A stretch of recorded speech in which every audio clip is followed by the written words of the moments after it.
லக்ஷ்மி. ஐயா. லக்ஷ்மி. சொல்லுங்கய்யா. இத கொண்டு போய் கார்ல வை. சரிங்கய்யா. இரு. அந்த பாஞ்சாலி சும்மா என்ன பண்றாங்க? உள்ள இருக்காங்கய்யா. உள்ள இருக்காங்களா? ஆமாங்க. அங்க என்ன வெட்டி முடிக்கறாங்க? வெளிய வர சொல்லு. சரிங்கய்யா. உங்க ரெண்டு பேரையும் ஐயா கூப்பிடுறாங்க. எங்க இருக்க ஜோதி? இது பக்கத்துல இருக்க, வந்துறேன். வா வா சீக்கிரம் வா. உள்ள என்ன பண்ணிட்டு இருக்கீங்க? அது வந்து தம்பி உள்ள. நீ என்ன பண்ணிட்டு இருக்க? பாத்ரூம் கழுவிட்டு இருந்தேன். ஒழுங்கா வேலையை பார்க்கணும், இல்லாட்டி பிச்சு விடும் பிச்சு. ஜாக்கிரதை. இந்த பெட்டி கொண்டு போய் கார்ல வை. போடா. பாக்குறான் பார். நீ போய் வேலையை பாருமா. சரிங்கய்யா. இந்த பார், நான் வர்ற வரைக்கும் ஒழுங்கா இருக்கணும். பிச்சு விடுவேன். அண்ணே. வா ஜோதி. என்ன முன்னாலே வரேன்னு சொன்னேன், இவ்வளவு லேட் பண்ணிட்ட? இல்லண்ணே, வர்ற வழியில ஒரே டிராபிக் ஜாம். உங்ககிட்ட சொல்லிட்டு போறோம் தான் இவ்வளவு நேரமா வெயிட் பண்ணேன். என்ன சொல்லுங்கண்ணே? அது ஒண்ணு இல்ல ஜோதி, நான் கொஞ்சம் அவசர வேலையை நெய்வேலி வரைக்கும் போயிட்டு வரேன். போயிட்டு வாங்கண்ணே. சரி, நீ பாத்துக்க. பாத்துக்கிறேண்ணே, போயிட்டு வாங்க. ஜோதி அண்ணே, இன்னைக்கு தானே நம்ம கடைக்கு பணம் தரதா சொல்லியிருந்தோம். ஆமாண்ணே. பணம் வந்துருச்சுல்ல? வந்துருன்னு சொன்னாங்க. ஏன் இழுக்கிற? அது ஒண்ணும் இல்ல, சந்திராம்மா போன் பண்ணாங்க. என்னவா? தர முடியாதுன்னு ஏதாவது தகராறு பண்ணாங்களா? அதை நேரடியா சொல்லல, ஆனா கரெக்ட் டயத்துக்கு நீங்க பணம் கொடுக்கலன்னா கடை உங்களுக்கு இல்லங்கிற மாதிரி சொன்னாங்க. அதான் நம்ம பணத்தை கொடுக்க போறோம், கடை வாங்க போறோம். இதுல என்ன பிரச்சனை இருக்கு? இல்லண்ணே, அந்த அம்மா போன்ல பேசுறப்போ ஏதோ பொடி வச்சு பேசுற மாதிரி இருந்துச்சு. என்ன பொடி வச்சு பேசு, புண்ணாக்கு வச்சு பேசுன்னு? அதான் பணம் ரெடியா இருக்குன்னு சொன்னாங்கல்ல. சரி இரு, எதுக்கு சந்தேகப்பட்டு பேசிக்கிட்டு?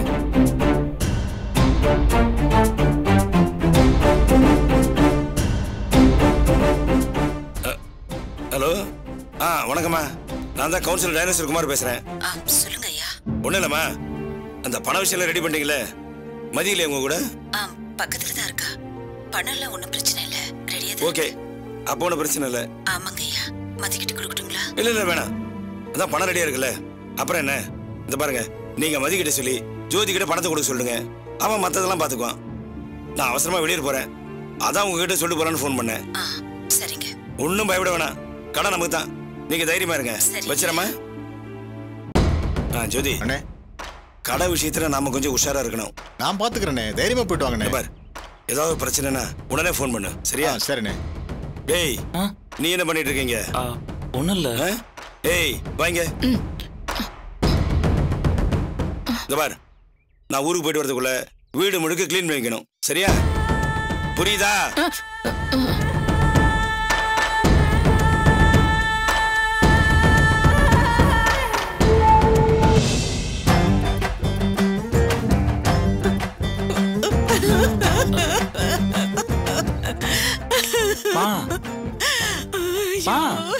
ஓடி போனவன் புருஷன் செத்தா போயிட்டான், எதுக்கு அழுவுற? ஏன் அழுவுறன்னு கேக்குறான்ல, சொல்லி தொலையேன். பாத்தியாடா சோமு, இது நன்றி கட்ட உலகண்டா. எவ்வளவு கஷ்டப்பட்டு இவனை நாம கண்டுபிடிச்சு வந்தோம். இப்போ எல்லாம் மதி வீட்டுக்கு தான் நல்லதா நடக்குது. அந்த கடை அவங்களுக்கு கிடைக்காம நாசமா போயிடும் பார்த்தா கடைசியில அந்த கடை அவங்க கைக்கே போயிடுச்சாடா. போச்சு போச்சு, எல்லாம் போச்சு. அதுங்கெல்லாம் நல்லா இருக்க போதுங்க, நான் மட்டும் நாசமா போயிட்டேன். கொஞ்சம் வாய மூட போறியா இல்லையா? வாய மூடுறதா? என்னத்தடா வாய மூடுறது? எதுக்குமா இப்ப நடிக்கிற? துப்பு கட்ட மூதேவி, ஒன்னாலதாண்டா இப்படி எல்லாம் நடந்துச்சு. கோடீஸ்வரிய பிடிக்கிறேன்னு சொல்லி ஒண்ணு இல்லாதவளை பிடிச்சுக்கிட்டு வந்து எப்ப என் முன்னாடி நின்னியோ அப்பவே எல்லா லட்சுமி கடாட்சமும் போய் மூதேவி குடி வந்துருச்சு. ஓ மூஞ்சில லட்சுமி கடாட்சம் இருந்துச்சு. ஏண்டா, எனக்கு என்னடா குறைச்சலு? போமா, சும்மா எரிச்சல கிளப்பாம போய் வேலையை பாரு. இதுக்கெல்லாம் ஒன்னும் குறைச்சல் இல்ல. கடைசியில இழிச்சு வாய்ந்த பாஞ்சாலி தானே என்கிட்ட வந்து உன் அதிகாரத்தை காமி. கக்குச கழுவுறவனுக்கு பேச்ச பாரு. போடா, என்னடா பாக்குற? போடா அந்த பக்கம்.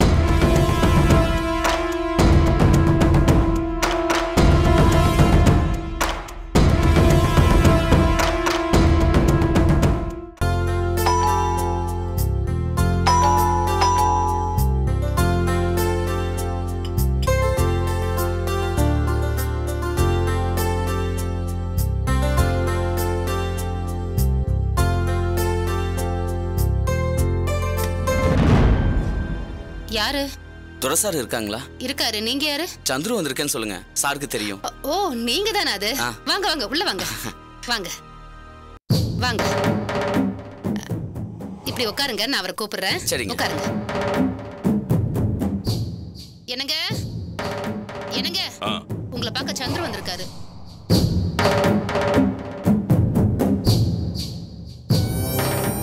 நீங்க குடிக்க ஏதாவது எடுத்துருவா. சரி வாங்க சந்திரு. வணக்கம் சார்.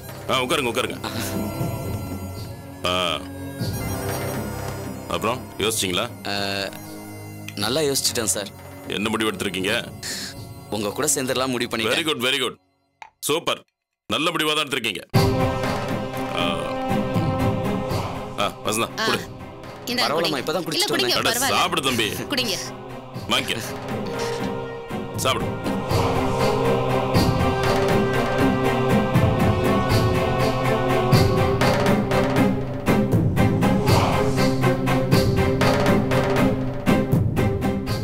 சார், நேத்து சுந்தரி அம்மாவுக்கு தேவேந்திரன் சார் பணம் கொடுக்கறதா சொல்லியிருந்தாரு. ஆனா ஏதோ ஒரு காரணமா கொடுக்கல.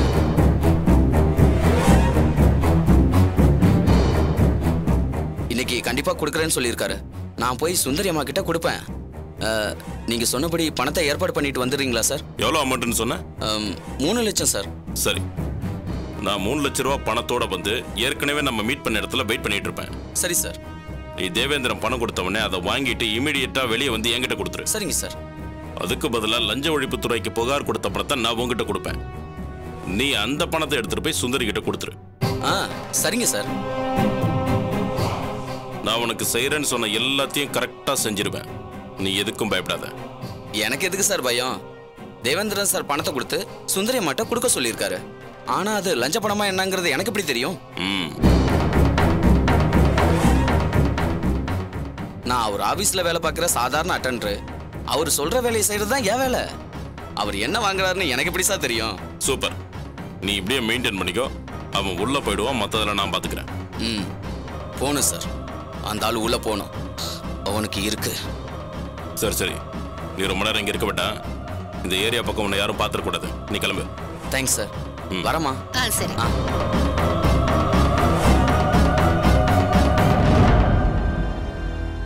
என்னங்க இது? நீங்க சொன்னதெல்லாம் நடந்துரும் போல இருக்கு. நடக்கும், கண்டிப்பா நடக்கும். ஹலோ சார், ஹோம்ல இருந்து பேசுறேன். சொல்லுங்க. ஒண்ணு இல்ல, இந்த மாசம் அமௌண்ட் வந்து இன்னும் சேரல. பணம் தானே கட்டுவாங்க. இதுக்கு போன் பண்றீங்க? ஏன் எங்க மேல நம்பிக்கை இல்லையா? என்னங்க, யார் போன்ல? ஹோம்ல இருந்து. அம்மாவுக்கு பணம் கட்டல, அதான் கேக்குறாங்க. பணம் எல்லாம் கட்ட முடியாதுன்னு சொல்லுங்க. ஏய், பேசிக்கிட்டு இருக்கல. இந்த பாருங்க, கட்ட முடியாதுன்னு ஸ்ட்ரிக்ட்டா சொல்லுங்க. ஹலோ, நான் உங்களை அப்புறமா கூப்பிடுறேன். இல்ல சார், உங்க ஒய்ஃப் பேசுனது எனக்கு கேட்டுச்சு. உங்களால பணம் கட்ட முடியலனா நீங்க வந்து உங்க அம்மாவை கூட்டிட்டு போயிடுங்க. சாரி, இதுக்கு மேல எங்களால எதுவும் பண்ண முடியாது. இல்ல, நான் வந்து எங்களுக்கு பணம் வந்துருச்சுன்னா உங்க அம்மாவை இங்க வச்சிருப்போம். இல்லனா உங்க வீட்டுக்கு அனுப்பிடுவோம். அவ்வளவுதான், நீங்க பாத்துக்கோங்க. Hello hello. என்ன என்ன நீ பாட்டுக்கு இப்படி பேசுற? அந்த ஆள் பார் கோச்சிக்கிட்டு சத்தம் போடுறான். நானும் அதை தாங்க கேக்குறேன். இவங்க கிட்ட எல்லாம் நாம எதுக்கு அனாவசியமா பேச்சு வாங்கணும்? பணம் எல்லாம் கட்ட வேணாம், விடுங்க. இங்க பாருங்க, இதுல யோசிக்கிறதுக்குலாம் ஒண்ணும் இல்ல. இனி உங்க அம்மாவுக்கு சோறு போறதால நமக்கு எந்த பிரயோஜனமும் இல்ல. எங்கிருந்து வந்தாங்களோ அங்கேயே போகட்டும். இங்க பாருங்க, இந்த ஒண்ணுலயாவது என் பேச்ச கேட்டு நடங்க. அப்பதான் நம்ம குடும்பம் விளங்கும்.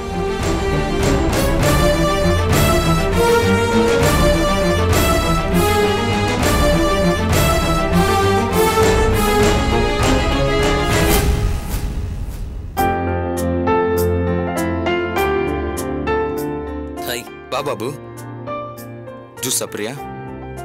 இல்ல எதுவும் வேண்டாம், நான் இப்பதான் சாப்பிட்டு வரேன். அப்படியா?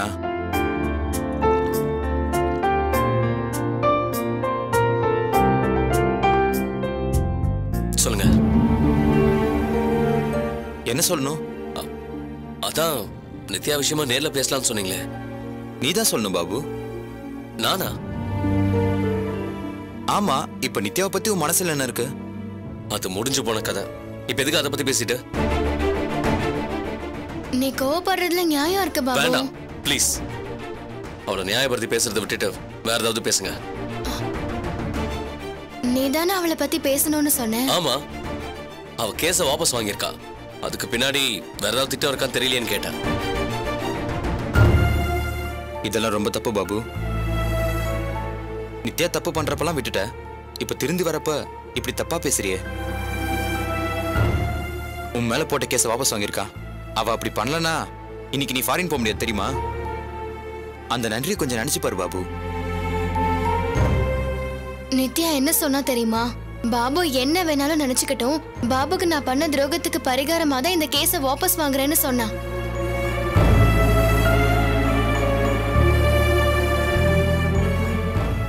கேஸை வாபஸ் வாங்கினது இப்போ வரைக்கும் அவங்க அப்பாவுக்கு தெரியாது. தெரிஞ்சா வாங்க விட்டுருக்க மாட்டாரு. நீ நல்லா இருக்கணும். தான் வாழ்க்கை எப்படி போனாலும் பரவாயில்லன்னு சொன்னா தெரியுமா? நல்லா பேசுற நாமளே ஒருத்தர்கிட்ட ஒரு விஷயத்த சரியா கன்வே பண்ண முடியாம தவிச்சிட்டு இருக்கோம். வாய் பேச முடியாதவ நித்யா. அவளை பத்தி கொஞ்சம் நினைச்சு பாரு பாபு.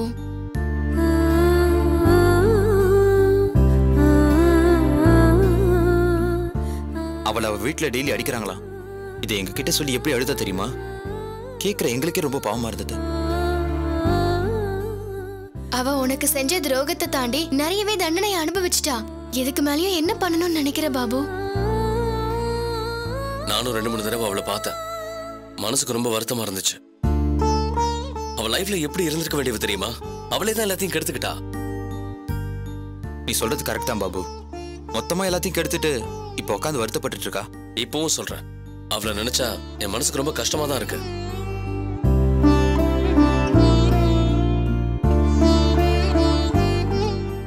நீ அவளுக்காக ஃபீல் பண்ணுவேன்னு எங்களுக்கு நல்லாவே தெரியும்.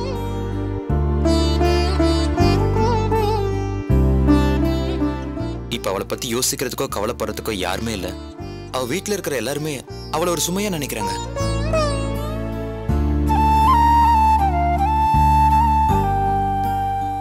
ஏதோ ஆந்திரா பாடல இந்த மாதிரி வாய் பேச முடியாதவங்களை குணப்படுத்துறதுக்குன்னு ஒரு ஹாஸ்பிட்டல் இருக்கான். ஆனா அவங்க வீட்டுல கூட்டிட்டு போக மாட்டாங்க.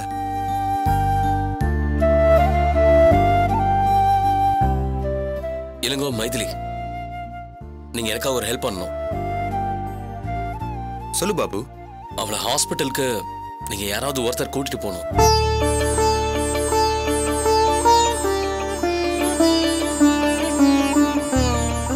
அதுக்கு எவ்வளவு செலவானாலும் சரி, நான் அதை பாத்துக்கிறேன்.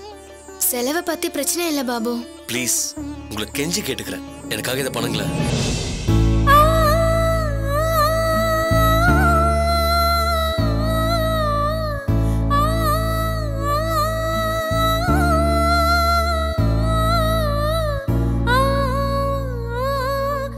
பாபு, உனக்காக இதை கூட செய்ய மாட்டோமா? ஆனா குழந்தைய தூக்கிட்டு மைதிலால வர முடியாது. நான் என்ன நித்யாவை கூட்டிட்டு போறேன். தேங்க்ஸ் இளங்கோ. நான் அதுக்கான ஏற்பாடு பண்ணிட்டு அப்புறமா உங்களை கூப்பிடுறேன். இப்ப நான் கிளம்பிட்டு வா. சரி பாபு. பை மைத்ரி. ஓகே பாபு.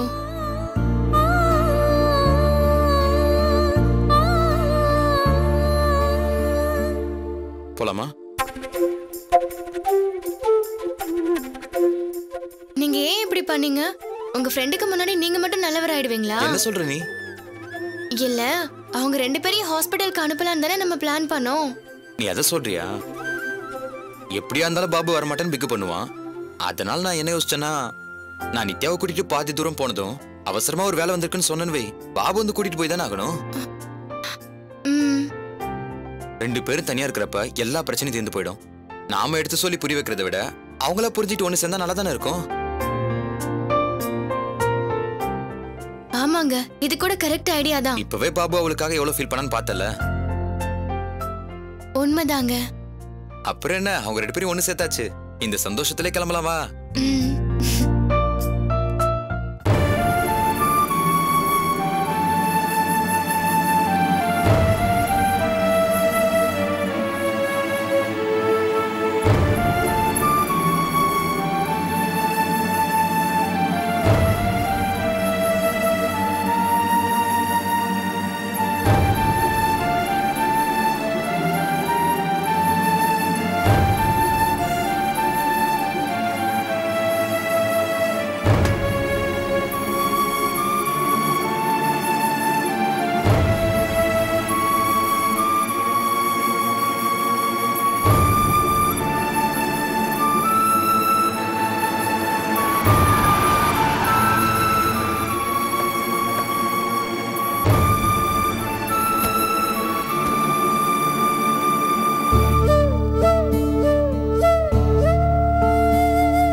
வாங்க மாப்ள, வாமா. வாங்க உட்காருங்க. உட்காருங்க மாப்பிள்ள. எங்கம்மா என் பேத்தியை கூட்டு வரலையா? இல்லப்பா, அத்தை பாத்துக்கிறாங்க. நீங்க ஏதோ அவசரம் சொன்னீங்கல்ல, அதான் கிளம்பி வந்தோம். இவர் கூட ஆபீஸ் போகணும். சாரி மாப்பிள்ள, உங்களை நான் ரொம்ப சிரமப்படுத்துறேன். ஐயோ மாமா, அதெல்லாம் ஒண்ணும் இல்ல. இப்படிப்பட்ட கிரிட்டிக்கலான சிச்சுவேஷன்ல சொந்தக்காரங்க வந்து நிக்கலன்னா எப்படி? அப்பா, நீங்க போன்ல சொன்னதை கேக்குறப்ப ரொம்ப கஷ்டமா இருந்துச்சு. அவ ஏன் இப்படி பண்றா? நம்ம அவளுக்கு என்ன குறை வச்சிருக்கோம்? ஏய் நில்லு. உன்னை பத்தி தானே பேசிட்டு இருக்கோம். நீ பாட்டுக்கு கண்டுக்காம போயிட்டு இருக்க. இந்த வீட்ல என்ன பத்தி மட்டும் தான் பேசுவீங்கன்னு தெரியும். ஆனா அதுல எந்த அர்த்தமும் இருக்க போறதுல. அத பத்தி நான் ஏன் கேர் பண்ணிக்கணும்? ஏய், என்னடி ஆச்சு உனக்கு? ஏன் இப்படி எல்லாம் பேசிட்டு இருக்க? இங்க பாரு, எதுவா வேணா இருக்கட்டும். நான் ஒருத்தி வந்திருக்கேன்ல, மாமாவும் வந்திருக்காருல, எங்ககிட்ட ஒரு வார்த்தை பேசலாம்ல. நீ பாட்டுக்கு கண்டுக்காத மாதிரி போயிட்டு இருக்க.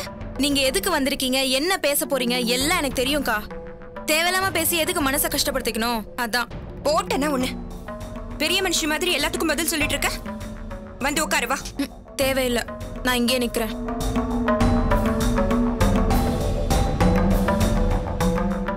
கவிதா, நீ எவ்வளவு நல்ல பொண்ணு.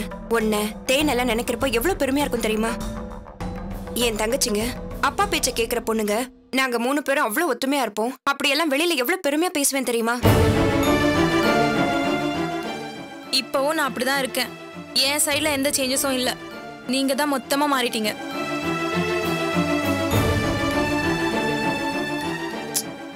அது எப்படி? நாங்க எல்லாரும் ஒரே டைம்ல மாறிட்டோம், நீ மட்டும் மாறாம இருக்கியா? ஐயோ அக்கா, எனக்கு இதெல்லாம் கேட்டு கேட்டு புளிச்சு போச்சு. திரும்பவும் முதல்ல இருந்து ஆரம்பிக்காதீங்க. ஆமாமா, ஆமா. இவன் ரொம்ப வாழ்த்து பார்த்துட்டா. இவனுக்கு எல்லாமே சலிச்சு போச்சு. வாழ்க்கைன்னா என்ன தெரியுமா? குடும்பம்னா என்ன தெரியுமா? அதுல ஒரு சிக்கல் வந்தா எப்படி தீக்கிறதுன்னு தெரியுமா உனக்கு?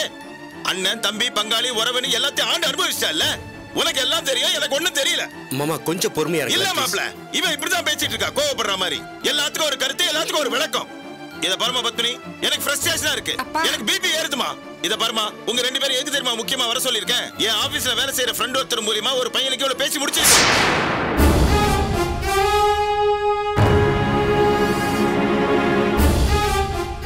இத பாரு பத்மினி, நான் உங்களோட பேசிட்டேன். ஒரு வகையில அவங்க நமக்கு சொந்தக்காரங்கம்மா. பையன் வீடு நல்ல வசதியான வீடு, நல்லா படிச்சிருக்கான், ஆஸ்திரேலியால நல்ல வேலையில இருக்கான். அடுத்த மாசம் இங்க வரான். அவங்க டேட் கூட சொல்லிட்டாங்க. கல்யாணத்தை பண்றோம், ஆஸ்திரேலியாக்கு மாப்பிள்ளையோட இவளை அனுப்பி வைக்கிறோம்.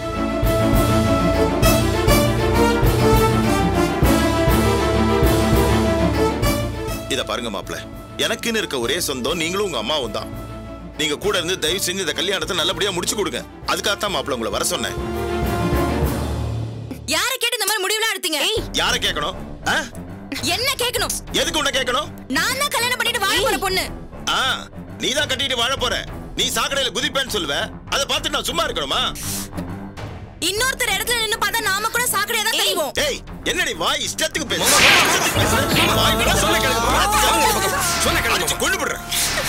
என்னப்பா பேசிட்டு இருக்கும்போது அடிக்கிறீங்க? பின்ன என்னமா? நாம என்ன சாக்கடையா? அவங்க குடும்பத்தை நம்ம குடும்பத்தை கம்பேர் பண்ணி பேசிட்டு இருக்கா.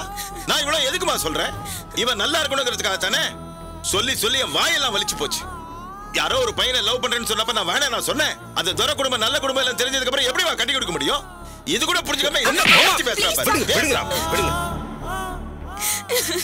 நாளைக்கு 2 குழந்தைய பெற்று கண்ணை கசிட்டு வந்து நின்னா யாருக்குமா வலிக்கும்? ஐயோன்னு பதறி போவாது நமக்கு. முடியலம்மா, என்னால வாய் திறந்து சொல்ல முடியல. அம்மாடி, நீயே பார்த்தல்ல என்னெல்லாம் பேசுறான்னு பார்த்தல்ல. நான் பார்த்திருக்க மாப்பிள்ள நல்ல மாப்பிள்ளமா, ஆஸ்திரேலியால வேலை பார்க்கறாரு. இதை விட வேற என்னமா வேணும் இவளுக்கு? சாரிப்பா, நீங்க சொல்றதெல்லாம் என்னால கேட்க முடியாது. நான் சஞ்சய் தான் கல்யாணம் பண்ணிப்பேன். அது என்ன ஆனாலும் சரி. ஏய், உன்னை இருங்கப்பா. மாமா விடுங்க மாமா, விடுங்க. இத பாரு, அப்படி ஒரு நினைப்போட மட்டும் இருக்காத. ராத்திரியோட ராத்திரியா 3 பேர் சாப்பிடுற சாப்பாட்டுல விஷத்தை கலந்துருவேன். பொழுது விடிஞ்சா நீ நானு தேன்மொழி 3 பேரும் உயிரோட இருக்க மாட்டோம். ஞாபகம் வச்சுக்கோ.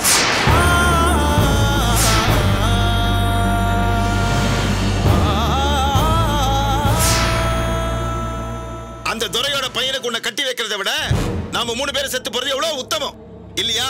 போ, போய் அவனோட கல்யாணம் பண்ணிட்டு வாழு. ஆனா அதுக்கப்புறம் நான் உயிரோட இருக்க மாட்டேன்.